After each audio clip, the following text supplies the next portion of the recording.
Equipment and techniques. Finding ways to use the motor, animals will self-rescue if it's able to. Always use this path first. If they can self-rescue, that is the best. Just by moving a couple things and having them go into a controlled area, that is the best because it limits the amount of human contact and how the amount of stress that you would put on the animal and how much interaction you would do.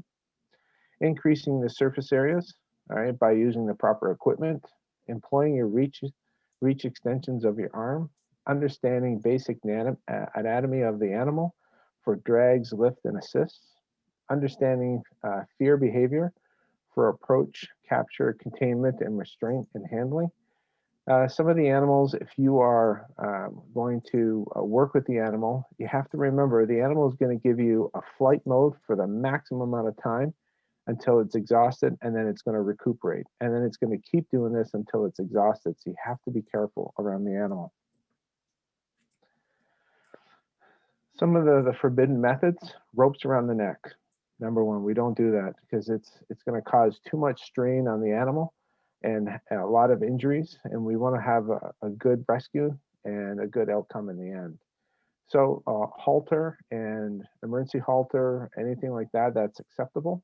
Around the neck area. Ropes around any of the legs without padding is unacceptable because it can cause injury to the animal. And if it's a type of a horse that you're using for riding and stuff like that, barrel riding, you can create so much injury. So later on in life, it won't be usable.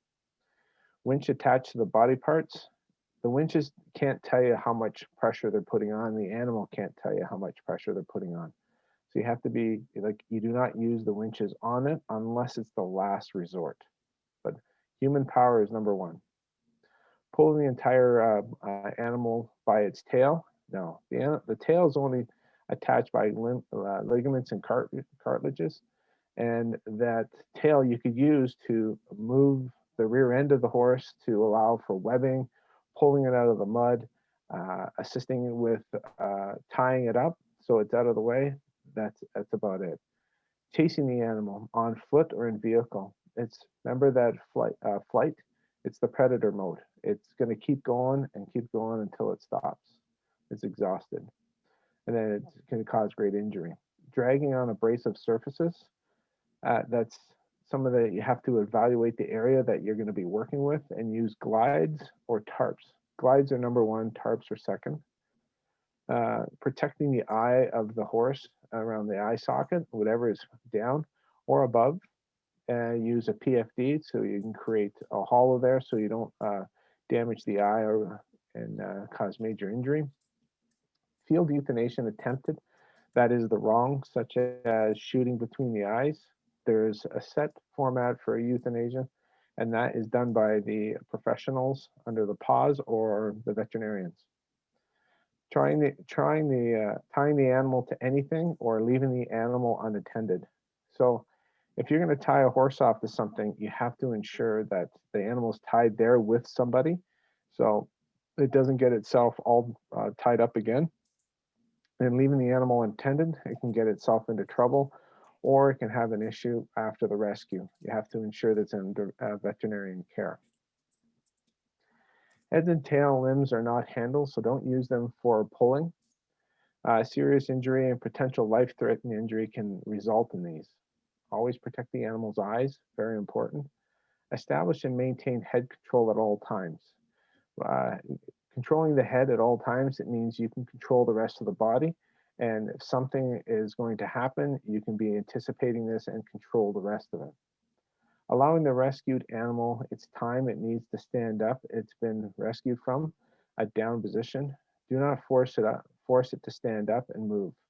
Allow it to regain its own composure. And remember, the livestock, horses get up with the front two legs using their front neck head area as momentum, and cattle uses their rear and then their front to stand up. So you have to give them spaces to do that.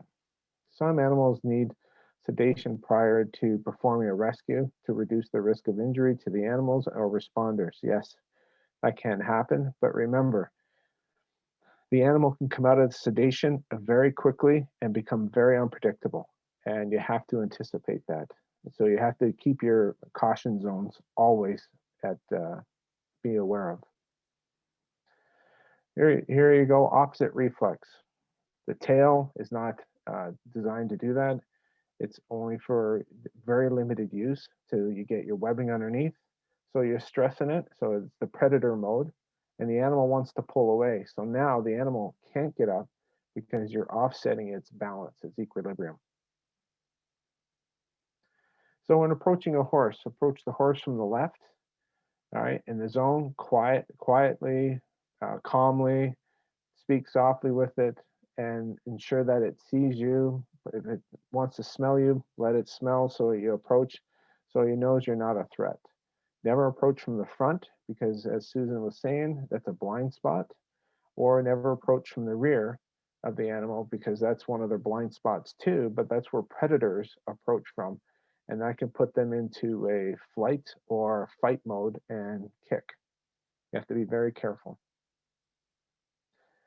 The animal is lying down. This is the top view. So you see it says safe working area. That's from the middle of the neck all the way to the tail. That's an area that you would work with to implement your straps, your webbing, getting it onto a glide and assessing. You do not want to get into the head butt zone. So you ensure that the handler is just below the jawline, standing position with a halter. And then in the kick zone, you could be standing on the outside of that kick zone with reach tools and allowing you to grab the webbing and passing it through. Equipment, PPE and safety equipment, paramount. Everybody has to have it. If they don't have it, get it for them or don't allow them on the scene. Drag straps, it's very easy to get them. Some people have asked in the past, well, ones we don't have it. Well, if you got a 65 mil hose or a 2.5 mil hose that's 100 feet, you can use that if you have to. Reach tools. Some people said they didn't have that. You can use pike poles, as long as it's not the sharp ones. If they are, you can tape up the ends and then use that as your reach tools. Strap guide or a J-hook. Head and leg protections for the animal. And then you've got restraint equipment. There could be hobbles, it could be an emergency halter, it could be multiple things. Containment equipment, fencing, electric fencing, panel, vehicles, contained wooded areas, as long as the animal can't escape from that area. Specialized rescue equipment, like lances, strap guide, carabiners, all those different things that you would use for this. Trucks and trailers, so you'd have to transport the animal to veterinarian care. Ropes, halters, cooling equipment. It's in case it's too hot or out in the sun, a simple tarp to get the sun off the animal. Feeding equipment, a simple bucket to have them calm themselves, because if they're feeding, it gives them calm. Experienced stock people, so somebody who's experienced of handling those type of livestock, and veterinarians that are on location. Other possible equipment. Most of these things, tarps, fire trucks, they all carry tarps. So you can use the tarps if you don't have a glide. Just fold it and use your rope and lie the horse on top. But just remember, it's still abrasive surface and it can still hurt the animal. Excuse me. Okay, rope equipment for the glides, or if you're doing elevated rescue. Animal handling equipment, which would be emergency halter. Some of the glides equipment would be hobbles, loading chutes or gates. Loading chutes are rather restrictive. There not a lot of places have them. So they have gates and panelings that you can use, corral panels, horse halters, and cattle halters. They all can be made out of rope, 3/8 rope. Excuse me. Here's a complete glide kit that you could use for a response. You've got your strap guide, reach tools, webbing, hobbles, which is your round slings, pressic, a containment rope. You have to excuse me for a moment here. Much better. Emergency rope, emergency halters, carabiners, a protection blanket, ratchet straps, and glide ropes. Here's your water injection system. This is here if the animal is stuck in the mud. You want to take that mud from a suction mud, and you want to turn it into a slurry, get it liquefied as much as possible. So when you're going to do a vertical lift or a drag, you're going to help inject water into that area so it loosens up the grip on the animal, and then you'll inject air. Air is what you will apply just before you do your lift, so that eliminates the suction on the legs and the lower abdominal. So instead of needing X number of pounds of force to remove the animal, it reduces this, and it doesn't cause any injury to the animal. An Nicopolous needle. This type of a tool is something that it comes in two different sizes. And what it does is when the animal's in the mud, so you actually have just the withers sticking out of the mud, you have to go around the mid girth of the animal to the other side. And this allows you to just sew the webbing through. And so you can do a vertical lift or a sideways drag. And it could have water or air that apply to the end. It all depends on the model. Here's a strap guide. This is using the reach tool. So it allows you to clip on a carabiner so you can pull your webbing through under different sections of the horse. So you're using the anatomy of the horse to get the strap guide through. Here's your reach tools. The first one's a boat reach tool. Second one is a reach tool with a needle lance. The third one is your carabiner that's in the open, holds it open so you can reach into a hazardous area, clip on the webbing, and then have it pulled through. And then a paddle for helping to move it through the animal through certain areas. Here's your rescue glide and a slip sheet. Rescue glide is the one in the back. The first one is a slip sheet for ground protection that you could use on your edges, and you can use it as a glide itself.